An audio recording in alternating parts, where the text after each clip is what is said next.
développeur web et du content writing, ayant travaillé avec des sociétés comme HP Belgique, Symantec, également Renus Logistique. Très actif dans le milieu associatif et du militantisme politique, M. Rafał Umarów nous parle des ordinateurs offerts aux étudiants ainsi que de son militantisme au sein de la société civile. Bienvenue sur la chaîne africaine Vision 4, Rafał Umarów. Nous sommes à quelques 30 km de la ville de Valenciennes. Au Cameroun, les ordinateurs portables ont été offerts aux étudiants par le chef de l'État. Et ces ordinateurs n'ont pas été appréciés à leur juste valeur. En tant que spécialiste des technologies et de la communication, que pensez-vous et que pourrez-vous nous dire pourquoi ces ordinateurs n'ont pas été appréciés à leur juste valeur? Et cette incompréhension qui a semé du doute au niveau des étudiants. Oui, bonjour, merci de m'accueillir sur votre chaîne. C'est un vrai bonheur de participer à l'émission Vue de la diaspora. Alors, effectivement, le projet PBHEV, qui, si j'ai bonne mémoire, c'est Paul Biya High Education Vision, a soulevé beaucoup de polémiques. La première raison, à mon sens, c'est la politique. Quand je dis politique, je veux dire ici franchement, expressément politique dans le sens péjoratif du terme. Politique dans laquelle tout ce que fait l'autre camp est utilisé comme une chicotte pour le fouetter et toute proposition qui vient de l'opposition est par définition mauvaise. En réalité, il y a beaucoup de choses à critiquer sur ce projet. Expressément, je mets le côté politique de côté. Donc moi, je parle ici en tant qu'informaticien et citoyen et quelqu'un qui regarde le projet.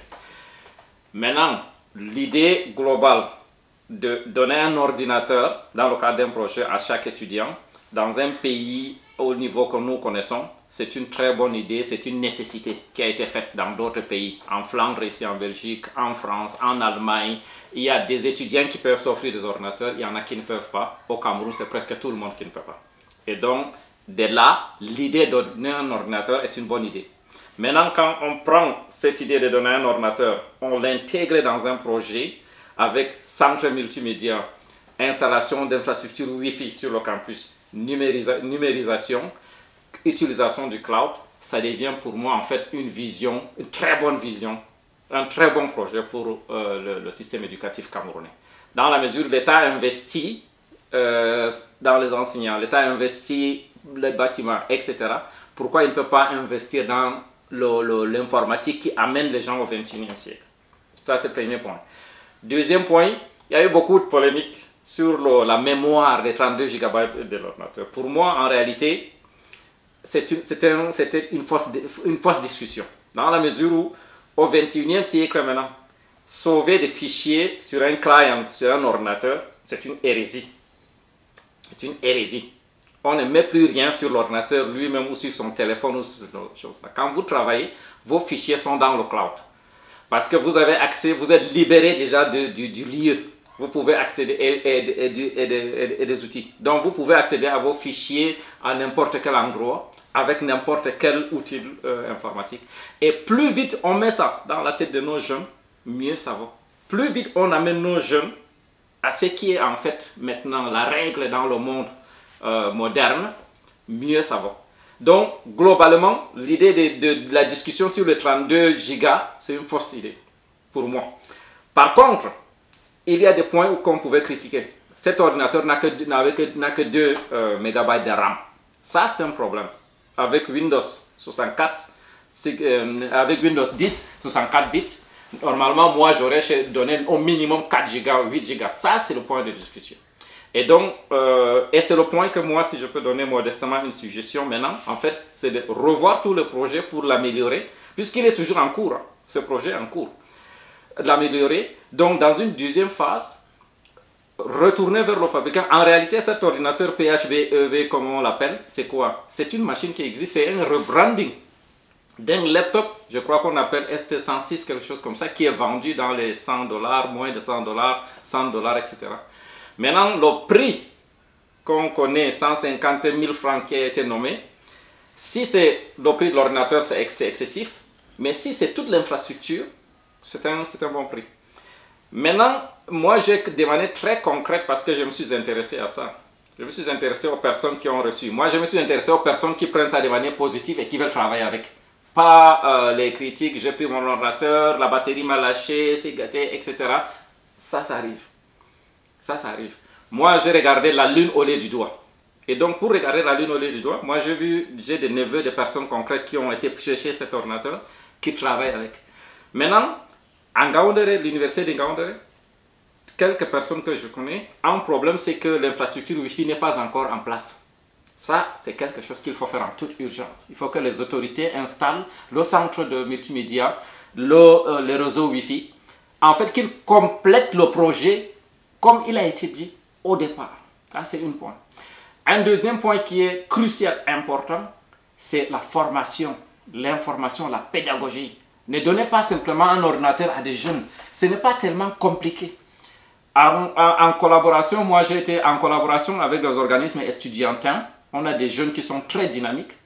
On peut organiser des séminaires, de petites conférences régulières dans chaque campus où de manière pratique, on explique le projet, on explique le BAB de l'utilisation et puis on explique aussi comment tu travailles avec un ordinateur qui a peu de performance. Dans la mesure où cet ordinateur, comme je viens de dire, la question de l'espace local, disque local, il faut travailler avec le cloud. Si celui que le gouvernement devait te donner n'est pas encore prêt, tu peux toi-même prendre les solutions gratuites. Il y a le Google Drive, il y a Google Drive, OneDrive qui te donne quelque chose. Tu peux même prendre chez OneDrive un abonnement qui coûte peut-être 60 €, 50 €, que tu complètes si tu peux, ou tu as jusqu'à 1 giga. La question du réseau lui-même, mais surtout comment gérer la performance de ton ordinateur. N'ouvre pas trop de programmes à la fois, n'installe pas trop de choses à la fois, etc. C'est des choses basiques qu'on peut expliquer, de sorte que le jeune, non seulement il peut utiliser cet outil qu'on lui a donné pour travailler, mais aussi il gagne en compétences dans sa vie et dans sa vie professionnelle future. Donc pour moi, pour résumer, ce projet, il y a autant de critiques qu'on peut faire, ok? D'autant plus que moi, politiquement, je fais plutôt partie de l'opposition et donc normalement mon travail c'est de critiquer. Donc on peut critiquer. Mais ce que je pense, c'est qu'il faut prendre ce projet-là, regarder la lune et pas le doigt, et puis maintenant, travailler avec les organisations estudiantines, les impliquer, faire des petites formations pédagogiques et leur apprendre à utiliser cet outil.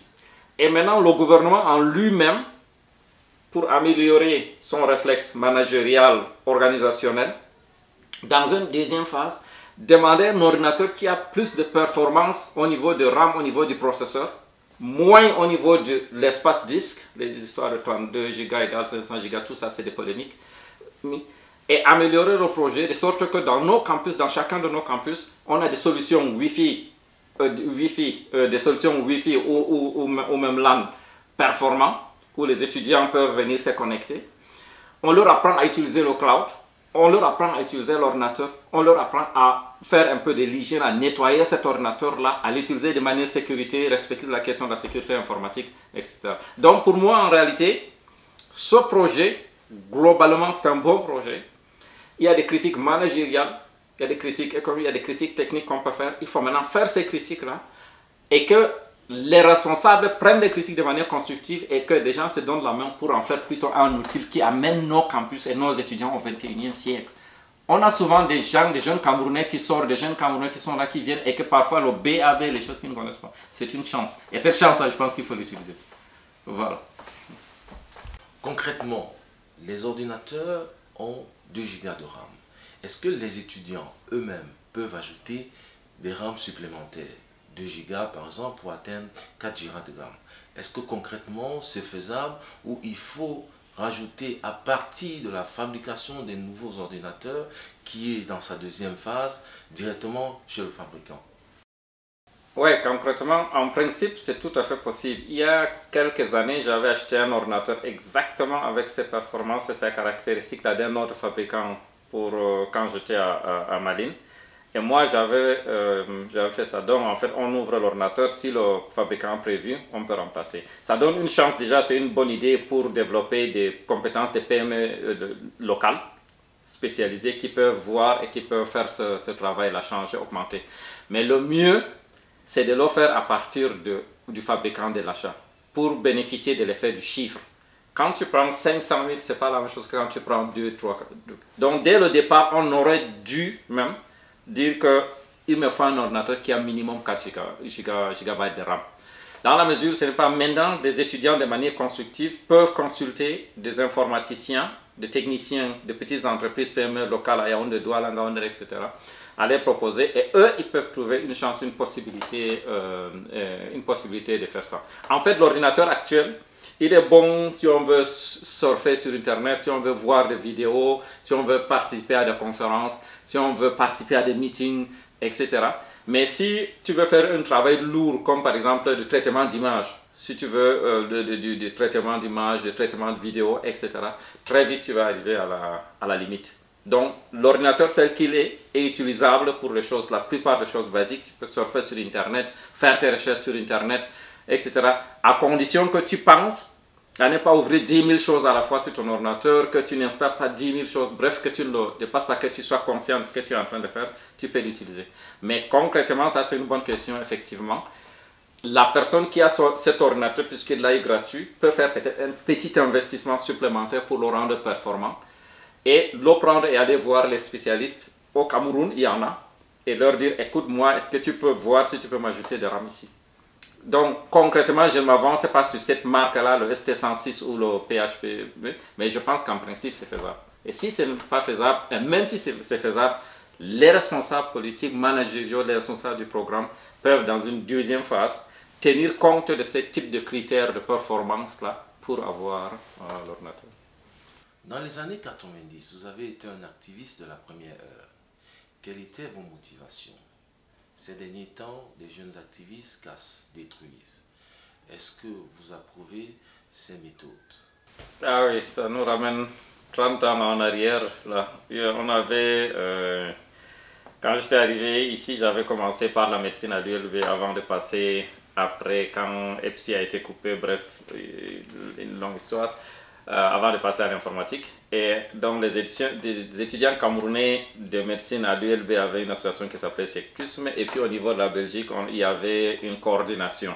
Et dès le départ déjà, moi je suis quelqu'un qui milite, qui me mêle en fait à la gestion de la cité. Et donc c'était tout naturel que quand il y a une association, je fais partie du mouvement. Et la première motivation, c'était d'abord la solidarité.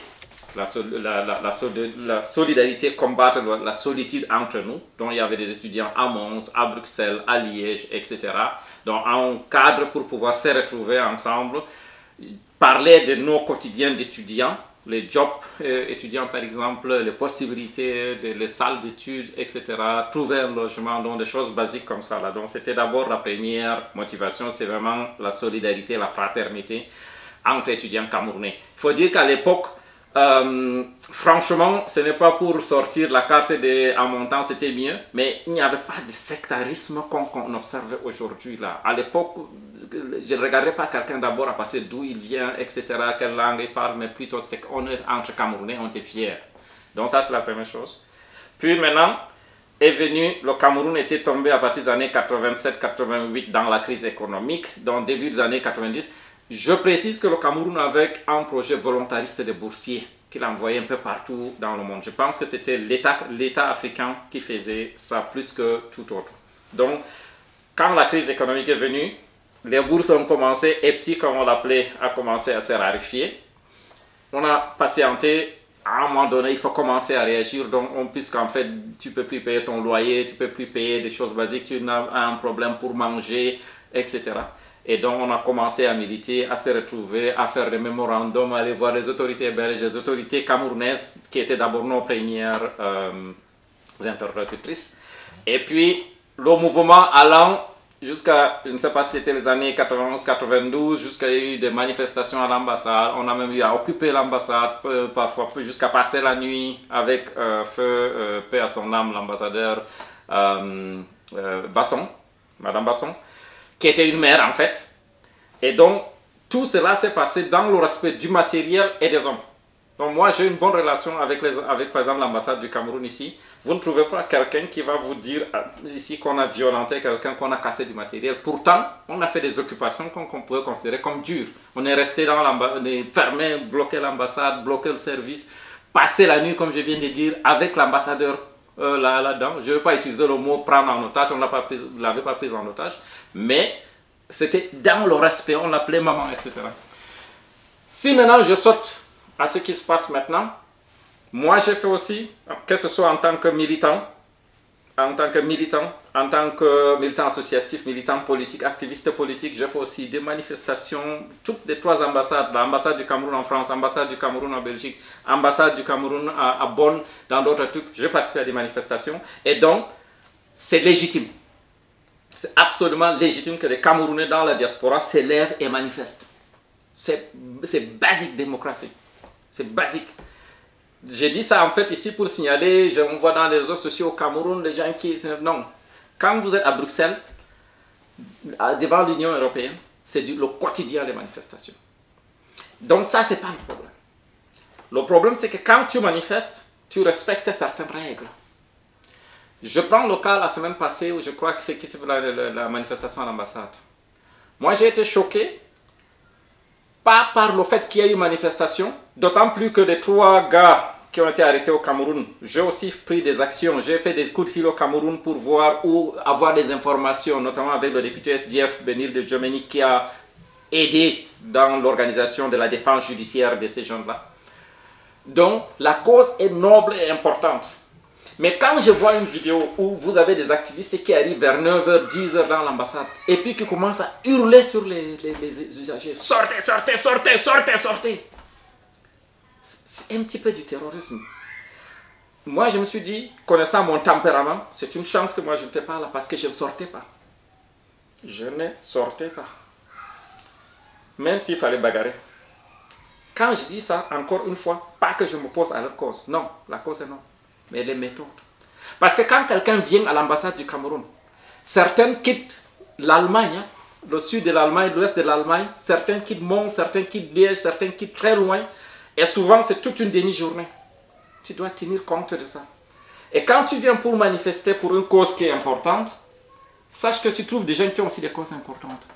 Et selon maintenant la manière dont tu te présentes, tu vas plutôt causer de la révulsion. Et puis tu vas faire que les gens vont rejeter ta cause et les gens vont se solidariser avec les personnes que tu combats. Donc, quand on voit des vidéos de gens qui envahissent l'ambassade du Cameroun à Paris, cassent les choses, pissent sur les porteurs, etc., je peux vous garantir qu'au Cameroun, ils ont plutôt trouvé plus de personnes pour le régime qu'ils combattent que pour la cause pour laquelle ils combattent. Parce qu'à ce moment-là, ta cause est étouffée. Donc, c'est une manière de dire que je désapprouve ces techniques-là. Totalement. Sans aucune réserve. Je pense qu'on peut organiser une manifestation. Et je pense pouvoir dire que je sais comment on fait une manifestation. On peut organiser une manifestation. Et il faut même le faire.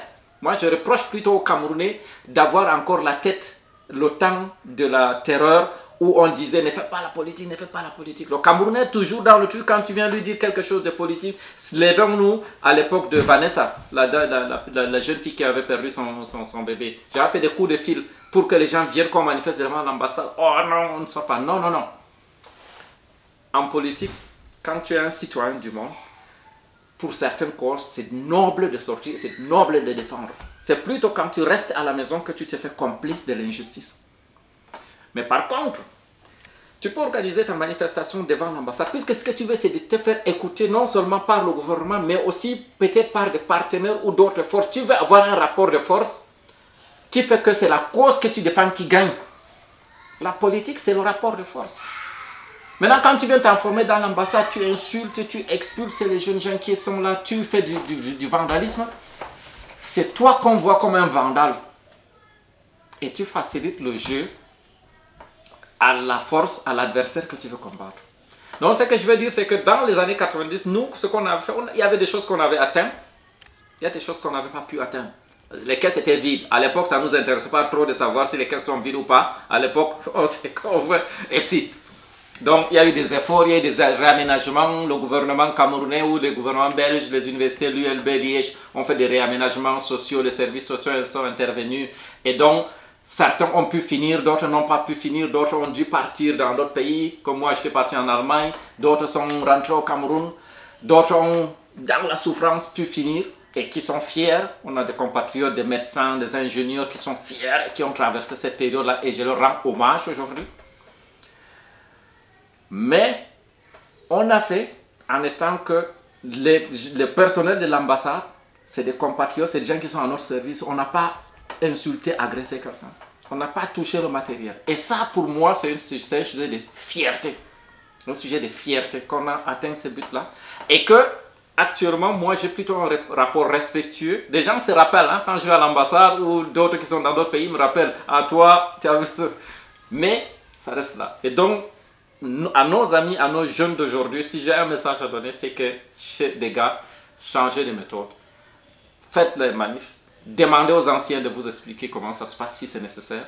Ou alors foncez, mais avec des méthodes qui ne provoquent pas la révulsion et le contraire de ce que vous voulez atteindre. À ce jour, vous êtes également président d'une association qui est active dans le septentrion. Quels sont les objectifs visés? Comme le nom l'indique, les objectifs c'est dans deux domaines. Le domaine de la promotion de l'accès de l'accès à la justice au Cameroun. C'est parti en fait d'expériences plus ou moins personnelles ou de personnes qu'on connaît où quand il y a un problème dans une large partie du Cameroun, soit par ignorance, soit par réflexe habituel, l'accès à la justice est très limité pour la grande majorité de la population. Et un point sur lequel on met le focus, c'est le point de la formation, d'éducation, d'information. Le deuxième point de focus, c'est l'accès à l'éducation. En réalité, c'est plus dans la promotion de la langue nationale. Moi, je suis je ne vais pas dire un militant, mais j'ai suivi l'enseignement des gens comme Cheikh Anta Diop, Théophile Obenga, Hampateba, etc., Jean-Marc. Et je pense que la réhabilitation de nos langues nationales est quelque chose de crucial et quelque chose de capital. Pour moi, l'espoir est que nous devons travailler nous-mêmes pour le retour le réveil de nos langues. Mais nos États sont faibles.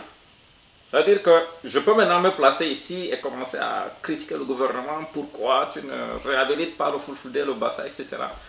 Mais de manière réaliste, je sais qu'il n'a pas l'argent. Parce que si je vois les budgets de l'Académie française, les budgets des organismes de l'Allemand, de l'Angleterre, etc., les pays qui ont les moyens, qui mettent l'argent pour leur langue, et je compare à ce que le Cameroun peut faire. Parce que le Cameroun, même si j'ai un jour Thomas Sankara, un de mes héros qui revient et qui est à la tête du Cameroun, il ne peut pas faire plus de miracles, même s'il peut faire plus. Donc, concrètement, nous voudrions utiliser la technologie pour créer des outils qui permettent d'avancer.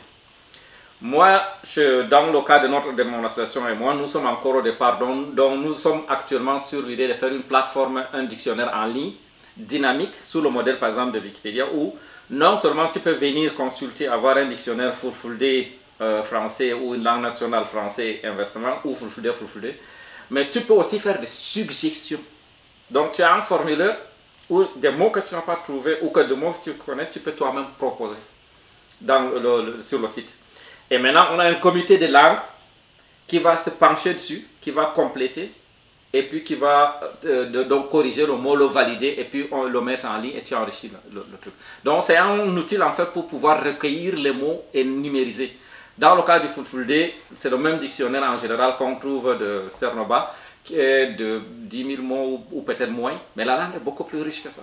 Et c'est des outils que tu peux maintenant utiliser pour d'autres langues. Peut-être je profite un peu de votre caméra pour rendre hommage à une Camerounaise, une ingénieure, une informaticienne qui s'appelle Lydie Seule. Lydie Seule a fait un travail formidable, mais c'est le type de travail qui est en fait trop technique pour le grand public qu'on ne voit pas. Son idée, c'est l'idée et c'est qu'elle a fait que je sais, c'est pas seulement ça, mais elle fait 10 000 choses, hein, mais bon, ça, c'est une plateforme où tu peux même avoir plusieurs langues camerounaises. Le Medouba, le Douala, le Bassa, etc. Sur un même site où tu peux avoir un dictionnaire entre les langues elles-mêmes. La langue elle-même, un mot Bassa expliqué en Bassa, Medouba, Bassa, Douala, etc. Donc elle a fait ce travail aussi. C'est assez complexe. C'est un peu semblable. Donc c'est un peu ce que nous voulons faire sur le domaine de l'éducation. Maintenant pour la justice, je reviens pour la justice pour en parler parce que j'ai eu récemment de nouveau un autre de ces cas douloureux. Cas typique, deux jeunes gens innocents ou peut-être inconscients tombent en conflit avec la loi, se font arrêter, amenés au commissariat. Quelqu'un dit « Ah, ils ont pris mon téléphone », etc. On se retrouve dans l'histoire où le réflexe des gens, c'est souvent de dire « Ah, on va aller voir le procureur ». Pourtant, le réflexe devrait être l'avocat. Donc, ce travail pédagogique de changement de mentalité, là, de sorte que quand tu as un problème de justice, ton ami, c'est l'avocat. L'avocat peut parler avec le procureur. L'avocat peut parler avec le juge. L'avocat peut suivre l'affaire. L'avocat peut parler pour toi parce qu'il est formé, il sait mieux que toi. Maintenant, atteindre ce changement de mentalité de sorte que les gens, quand ils ont un problème, au lieu de dire on va aller voir le procureur, non, je vais voir un avocat. Donc, atteindre ce changement de mentalité, c'est une chose. La deuxième chose ou l'autre chose qui est aussi difficile, c'est ça coûte. Quand moi, comme ça m'est arrivé, par exemple cette année, au minimum 3 fois au Cameroun, dans une situation où nous on veut aider des gens au Cameroun, tu vas consulter un avocat pour ouvrir le dossier entre 50, 60 000, parfois 100 000. Or, au Cameroun, le salaire qui est généralisé, des salaires de 30 000 sont beaucoup plus généralisés qu'on croit. Donc, quelqu'un qui a 30 000, moins de 30 000, parfois 10 000, ça veut dire qu'il n'a pas accès à l'avocat. Dans le département du Mbéré, dans le cas concret qui est arrivé dans ma famille la semaine passée, tout le département du Mbéré, dans la Damawa, il n'y a pas d'avocat, il n'y a pas un avocat. Donc, si jamais je voulais pour cette affaire-là avoir des avocats, il faut que je les consulte en Gaondéré, etc., avec frais de déplacement, tout ce que ça comporte. Donc, il y a un énorme chantier ici. Sans accès à la justice, équitable à la justice, il n'y a pas d'état de droit. Il y a des projets qui sont créés au niveau du gouvernement, au niveau de la société civile camerounaise. Il y a beaucoup d'ONG, il y a des partenaires qui supportent, qui mettent de l'argent. Mais souvent, le septentrion est coupé. Je pense concrètement à un projet l'année de 2018, je ne sais plus quand, qui s'appelait Recajut. Un projet fait avec Avocats sans frontières, avec certains partenaires locaux au Cameroun, de permettre d'améliorer l'accès à la justice dans les prisons, par exemple, ce qui est un gros problème, évidemment. Mais le travail s'est fait à Yaoundé, Bafoussam, Douala, etc. Mais le Nord, je n'ai pas impliqué. Donc, ce travail-là, il y a un énorme travail à faire. C'est ce travail que nous voulons modestement contribuer à faire. C'est ici que s'achève cette première partie. Je vous donne rendez-vous pour la deuxième partie.